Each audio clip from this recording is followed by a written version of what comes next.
Hey guys, it's Rob here and welcome back to another video. So in this video, we are going to talk about some Nintendo Switch news when it comes to the Nintendo Switch 2 specs. If you guys remember, there was some Nintendo Switch 2 leaks from someone who had their hands on the Nintendo Switch 2, and they had a whole bunch of breakdowns of what's inside the Nintendo Switch 2 and when they compare it to other consoles and handhelds like the Steam Deck. If you guys end up enjoying this video, make sure you guys leave a like. It helps the video reach more viewers when you do. And of course, if you want more Nintendo Switch 2 videos, make sure you subscribe to the channel. So the Nintendo Switch 2 is almost here. We're pretty close. We're 20 days away. There's been a lot of talk about different aspects of the Nintendo Switch 2, from power to different games to the price to the game key cards. I feel like the leading up to the launch is just one giant tornado. And not only that, but there are some people who are kind of downplaying what Nintendo is doing with the Nintendo Switch 2 as well. Like when it comes to how good some of the games look. Like there's this guy on Twitter, I think his name is Tipster or something like that, and he ended up taking an Xbox Series S screenshot and the Nintendo Switch 2 and swapping them and saying, oh look,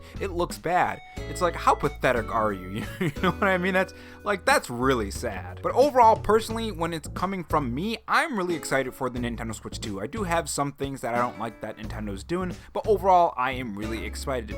I don't know why I said excited like that. I'm overall really excited. And one of the things I'm excited for is the new power that we're going to be playing with and what games are going to come from. Not just on the graphical side, but what Nintendo and their developers are going to be able to do with the power when it comes to gameplay. And it seems now those specs, the stuff that we are partially excited for, I'm sure some people are excited for other aspects of the Nintendo Switch 2, but I'm excited for the new power as well. It seems to have been confirmed. Nintendo Life has an article that reads the title as Nintendo Switch 2 final specs have been confirmed. GameChat has a significant impact on system resources. One of the interesting things about that is the new information says that 9 gigabytes is available for games and 3 gigabytes is available for whatever they have to do. I'm assuming UI, game chat, that kind of. Now when you compare this to the Nintendo Switch 1, it's 0.8 and 3.2 available for games. There is a pretty significant jump here, and I think it's pretty good, especially for a handheld console. I do kind of worry later on in its life what Nintendo is going to do. Are they going to increase the RAM, the specs and stuff so that it can keep up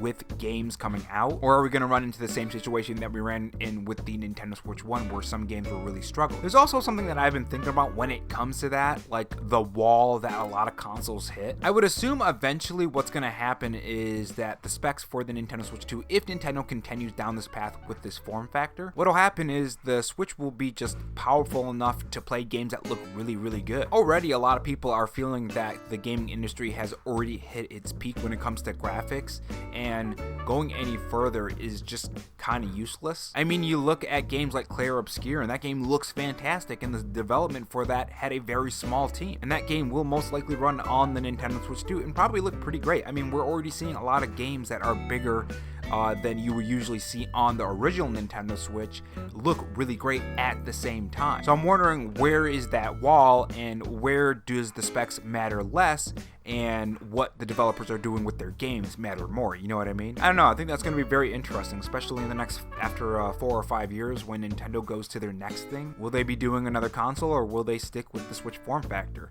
Or maybe it'll be just the next evolution of that, kind of like how we had the Wii U to the Nintendo Switch 2. And then of course in between was the Switch 1. But anyways, getting back to the article, Nintendo Life said this: we all know that the Nintendo Switch 2 is going to be significantly more powerful than its predecessor, but just what kind of internals is the new console boasting? Well, thanks to the new breakdown by Digital Foundry, we can now finally dive into the specifics. I do have to say one thing about Digital Foundry: they've been under fire recently. I've seen it on Twitter a lot. I've seen some posts of them saying that Digital Foundry was downplaying things. They weren't really doing all of their research correctly, or something like that. It was something along those lines. So just keep that in mind. Digital Foundry is not the be all and end all of everything, especially when it comes to the Nintendo Switch 2, because we've seen this with the Nintendo Switch 1 where, yes, on face value, the specs that the console actually has isn't as grand as, say, the PS4 Pro or the Xbox Series X or the base PS5, but what the developers are doing with them and how the games look and run, especially with NVIDIA's DLSS, they look really fantastic. Again, there are even some games that are like on the Xbox Series S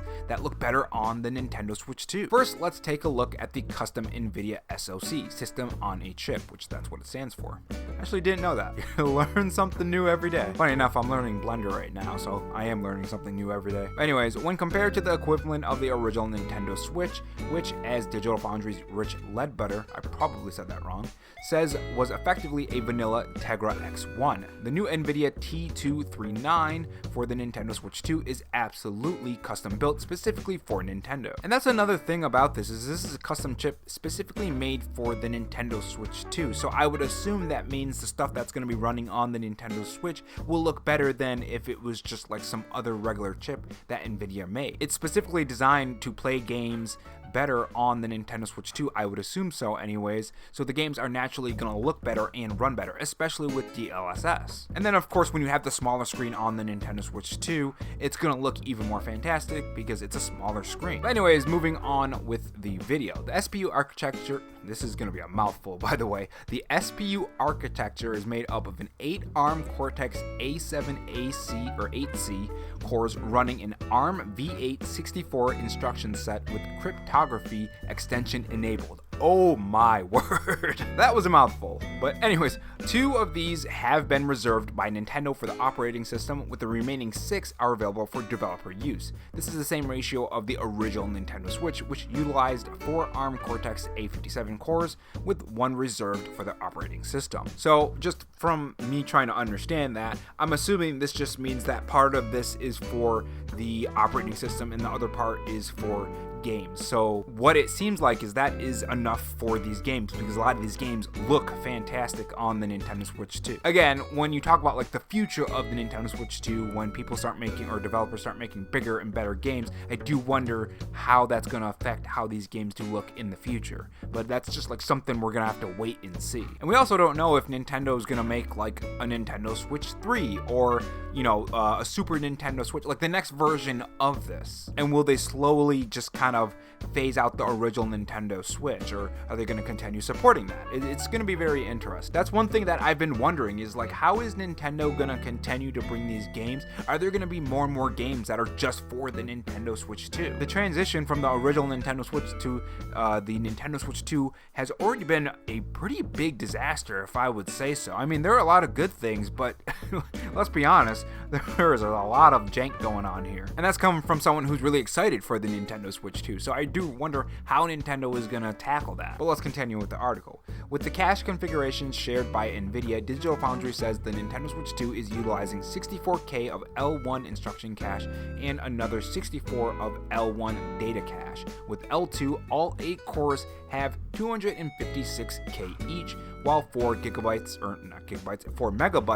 of L3 cache is shared amongst the lot. And again, a lot of this is gobbledygook to me, but I'm sure there are people who do understand this more than me, and that's why I'm still putting this in the video. I mean, I understand some of it. I'm not completely oblivious, but some of it I'm like, I don't know what this means, but I'm sure some of you guys know what it means. But let's continue. CPU clocks reveal a CPU runs at 1100 megahertz in handheld mode and dropping down to 998 megahertz when switching over to performance mode, and I'm assuming that's like performance mode when you switch to performance mode on like different games. Dock mode yields a CPU clock of 998 megahertz, while a maximum clock for the CPU is 1.7 gigahertz. Looking at the graphics hardware, previous leaks can be confirmed, with the Switch 2 utilizing NVIDIA's Ampere architecture rated for 3.072 T-flops when in docked mode and 1.71 T-flops in handheld mode. The original Nintendo Switch used Maxwell architecture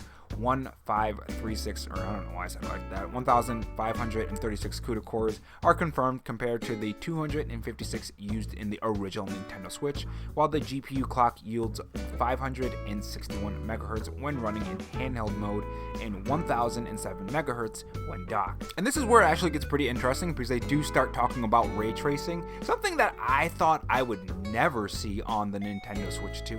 Well, I don't want to say never. I remember I made a video a long time ago, it was like probably 4 or 5 years by now. And it basically said that while the other two companies are going to be chasing power, Nintendo is probably going to continue with this model, and eventually they're going to hit the point where the games look really fantastic, even when compared to the other games, and Nintendo's going to be on top.